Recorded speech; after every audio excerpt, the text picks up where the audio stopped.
वक्त आने पर बता देंगे तुझे ऐ आसमां। हम अभी से क्या बताएं, क्या हमारे दिल में है। नमस्कार। जरा सोचिए, आपने अपनी पूरी जमा पूंजी लगाकर एक घर बनाया हो और उसमें चैन से बैठे भी ना हो कि तभी कोई आकर आपसे कहे कि ये मेरी संपत्ति है, इसे खाली करो, वरना जितना मैं कहता हूं उतना मुझे किराया दो। तब आप क्या करेंगे? हम अगर लड़ाई झगड़े की बात ना करके कानूनन बात करें तो आप पुलिस के पास जाएंगे, लेकिन पुलिस भी आपको कह दे कि हम इस मामले में कुछ नहीं कर सकते, फिर थोड़ा बहुत पैसा और थोड़ी जानकारी होगी तो आप अदालत में जाएंगे।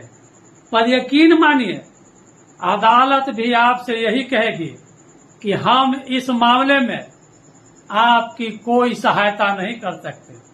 आपकी जमीन पर जिसने दावा ठोका है उसी के सामने आपकी सुनवाई उसी के ट्रिब्यूनल कोर्ट में होगी। यानी जिसने आपकी जमीन पर दावा ठोका, आपको उसी के पास जाकर न्याय की गुहार लगानी होगी। खोसला का घोसला मूवी में ऐसा एक दृश्य है जहां बोमेन ईरानी अनुपम खेर की जमीन हड़प लेता है और बदले में वापिस जमीन मांगने पर उसी से पैसे मांगता है। ऐसा ही एक कानून हमारे धर्मनिरपेक्ष भारत में आजादी के बाद भी बदस्तूर चल रहा है और इसकी शक्तियां और संपत्ति लगातार बढ़ती जा रही है। मजे की बात तो यह है कि आधे हिंदुस्तान को इस बारे में पता ही नहीं। यह है देश का वक्फ बोर्ड कानून। दुनिया के किसी भी देश में वक्फ बोर्ड के पास इतनी शक्तियां नहीं है। यहाँ तक कि सऊदी अरब और ओमान जैसे रूढ़िवादी इस्लामी देशों में भी ऐसा कानून लागू नहीं है। वहां भी देश की जमीन संपत्ति सरकार के कब्जे में है, लेकिन हमारे धर्मनिरपेक्ष देश की कांग्रेस सरकार ने जमींदारी प्रथा को खत्म करके मजहबी जमींदारी प्रथा की शुरुआत की, जिसमें सिर्फ एक मजहब का ही वर्चस्व हो। आजादी के बाद भारत में वक्फ बोर्ड एक्ट 1954 में नेहरू सरकार लेकर आई थी। साल 1995 में इस वक्फ बोर्ड एक्ट में कुछ संशोधन हुए। कुछ किताबें ये भी कहती हैं कि बंटवारे के बाद पाकिस्तान से जो लोग भारत आए उनकी संपत्ति तो पाकिस्तानियों ने हड़प ली, लेकिन यहाँ से जिन लोगों ने इस्लामी मुल्क चुना, भारत सरकार ने उसकी संपत्ति वक्फ बोर्ड के नाम कर दी, जिसमें सबसे अधिक दिल्ली और बंगाल में थी। इसके बाद शुरू हुआ वक्फ बोर्ड के फूलने और फैलने का दौर। कानून में एक के बाद एक संशोधन और असीमित ताकत। साल था 2013। केंद्र में कांग्रेस पार्टी की सरकार थी, जिसके ऊपर एक नेशनल एडवाइजरी कमीशन थी, जिसकी अध्यक्षा सोनिया गांधी थी। ये कमीशन भारत सरकार को सलाह देती थी कि क्या करना है और क्या नहीं और कैसे करना है। मजे की बात यह भी है कि आजादी के बाद किसी प्रधानमंत्री के ऊपर ऐसी एडवाइजरी कमेटी कभी नहीं बनी।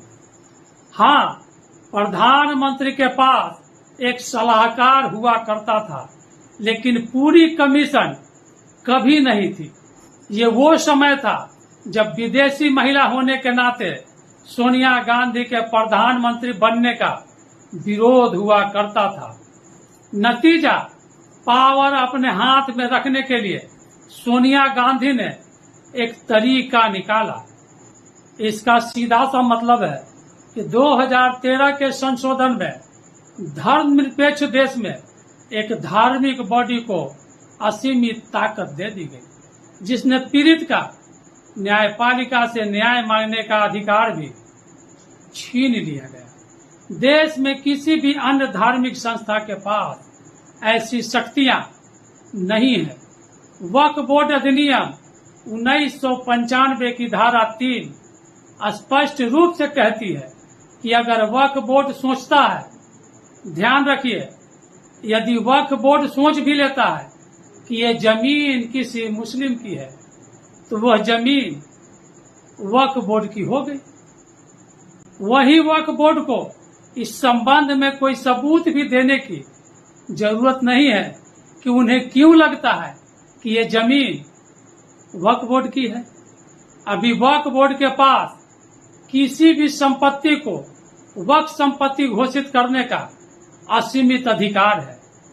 दलील ये दी जाती है कि ये संपत्ति किसी जरूरतमंद मुस्लिम की भलाई के लिए होगी, लेकिन इन पर अक्सर अतीक अहमद, मुख्तार अंसारी जैसे बाहुबलियों का कब्जा रहता है।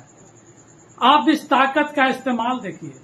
वक्फ बोर्ड मुकेश अंबानी के घर एंटेलिया पर भी अपना दावा ठोकता है, हालांकि वो मामला 2013 से पहले का था और अंबानी भी पैसे वाले हैं, इसलिए पहुंच गए कोर्ट। अभी भी मामला कोर्ट में पेंडिंग पड़ा हुआ है। वक्फ बोर्ड ने अंबानी के घर पर दावा अभी तक नहीं छोड़ा है। दिल्ली के सीएम अरविंद केजरीवाल भी कह चुके हैं कि केंद्र में यदि उनकी सरकार आई तो मुकेश अंबानी का घर तोड़कर जमीन वक्फ बोर्ड को दे दी जाएगी। उनके भाषण पर लोगों ने जमकर तालियां बजाई थी। यहां तक कि इलाहाबाद हाई कोर्ट की जमीन पर भी वक्फ बोर्ड ने कब्जा ठोक दिया था। हाई कोर्ट के पसीने आ गए थे। सुप्रीम कोर्ट जाकर अपनी जमीन वापस लेने के लिए सालों लग गए। हाई कोर्ट के खिलाफ वकील और तत्कालीन कांग्रेस नेता कपिल सिब्बल वक्फ बोर्ड के तरफ से लड़ाई लड़ रहे थे, मगर किसी तरह हाई कोर्ट आखिर केस जीत ही लिया। ये मामला भी 2013 के पहले का था। बीते साल वक्फ बोर्ड ने तमिलनाडु के एक हिंदू बहुल गांव पर दावा ठोक दिया। कागज भी बदल गए और गांव वालों को पता भी ना चला। मामला तब उजागर हुआ जब राजगोपाल नामक एक व्यक्ति को कुछ पैसे की जरूरत पड़ गई और उसने अपनी 1 एकड़ जमीन राजेश्वरी नामक व्यक्ति को बेचने की कोशिश की। राजगोपाल जब अपनी जमीन बेचने हेतु रजिस्ट्रार ऑफिस पहुंचा, तब उन्हें पता चला कि वे जिस जमीन को बेचने आए हैं वह उनका है ही नहीं, बल्कि अब वो जमीन वक्फ बोर्ड की हो चुकी है और अब उसका मालिक वक्फ बोर्ड है। वक्फ बोर्ड के निर्देश के मुताबिक इस जमीन को बेचा नहीं जा सकता। आपको चेन्नई में वक्फ बोर्ड से अनापत्ति प्रमाण पत्र यानी एनओसी ला कर देना होगा। यानी पीड़ित राजगोपाल अब चेन्नई वक्फ बोर्ड के ऑफिस जाए, वहां अधिकारियों को या तो घूस दे या उनके हाथ पैर जोड़े या फिर अपनी जमीन को जाता हुआ देखते रहे। एक रास्ता यह भी हो सकता है कि वक्फ बोर्ड उससे कहे कि तुम इस्लाम कबूल कर लो, तुम अपनी जमीन के मालिक बन जाओगे। इस तरह से धर्मांतर के खेल भी वक्फ बोर्ड में खेले जाते हैं, क्योंकि वक्फ बोर्ड में अधिकारी से लेकर कर्मचारी, विधायक, सांसद, मुतल्लबी, जज सब एक ही समुदाय से आते हैं। राज्य या केंद्र सरकार या अदालत तो इसमें दखल भी नहीं दे सकती। भैया, संविधान भी अपने को धर्म मानने का अधिकार तो देता ही है। राजगोपाल ने जब ग्रामीणों को ये बात बताई तो पूरे गांव के लोग दस्तावेज लेकर कलेक्टर ऑफिस पहुंच गए। तब तक पूरा गांव वक्फ बोर्ड का हो चुका था। यहाँ तक कि 1500 साल पुराना हिंदू मंदिर भी, जो पैगंबर मोहम्मद के जन्म लेने से भी पुराना है, वक्फ बोर्ड कानून के जरिए जमीन हड़पना एक क्रूर वास्तविकता है, जिसका शिकार अधिकतर आदिवासी, दलित और पिछड़े समुदाय के लोग ही बनते हैं। ऐसी खबरें आए दिन मीडिया में आती रहती हैं, जहां वक्फ बोर्ड ने सार्वजनिक या निजी भूमि को वक्फ बोर्ड के तौर पर पंजीकृत करने की मांग की है। इसमें सूरत में सरकारी इमारतें, बंगलुरु में तथा कथित ईदगाह मैदान, हरियाणा में जठलाना गांव, हैदराबाद का 5 सितारा होटल आदि शामिल है। आज भारत के कई मंदिरों को वक्फ बोर्ड की संपत्ति कहा जाता है, जैसे श्री कृष्ण जन्मभूमि, काशी विश्वनाथ का असली स्वयंभू शिवलिंग, धार भोजशाला आदि। भूमि हड़पने के 3 सबसे आम तरीके हैं। किसी भूमि को अपना कब्रिस्तान बताकर दावा करना, मजार या दरगाह बनाना और सार्वजनिक भूमि पर नमाज पढ़ना शामिल है। सार्वजनिक जमीनों पर शायद इसलिए नमाज पढ़ी जाती है ताकि बाद में उस जमीन पर वक्फ बोर्ड संपत्ति होने का दावा ठोका जा सके, क्योंकि पिछली कुछ स्थितियां योद्धा में इनसे संबंधित और इससे भी बढ़कर मिले हैं।